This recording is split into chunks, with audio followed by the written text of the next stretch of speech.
Et toujours à propos de cette rentrée, cette expérience menée dans plusieurs départements pour rendre plus sûrs les transports des élèves. L'éthylotest anti-démarrage va être rendu obligatoire à terme dans les autocars. La mesure devrait être étendue en janvier 2010, mais déjà un exemple dans le Rhône avec Jean-Marie Delot et Mickaël Clément. Dans cette entreprise, pour être conducteur d'autocar, il faut être au moins capable de souffler 5 secondes dans un éthylotest. On va démarrer moteur.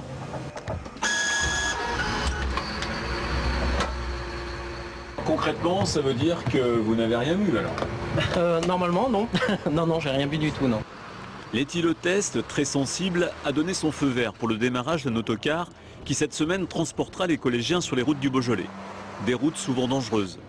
Certains endroits, c'est assez étroit, donc il faut quand même être très vigilant. Donc évidemment, avec un petit peu d'alcool, les distances et la vision n'est pas la même. Donc forcément, il y a beaucoup plus de risques d'accrochage. La limite d'alcoolémie dans notre profession de transport de voyageurs est à 0,2 grammes par litre de sang. Donc c'est une limite qui est plus basse que pour le commun des automobilistes. Maintenant, c'est vrai que c'est une contrainte de plus de devoir souffler. Mais vu de leur côté, c'est plutôt une façon de prouver justement et de mettre en avant ce sens des responsabilités qui est le leur. Pour cette phase d'expérimentation, dans l'entreprise, une dizaine d'autocars sur 200 sont équipés. Le coût s'élève à plus de 2 000 € par véhicule, dont une partie prise en charge par l'État. Cette mesure doit se généraliser progressivement jusqu'en 2015. Dans un premier temps, seuls les transports scolaires seront concernés.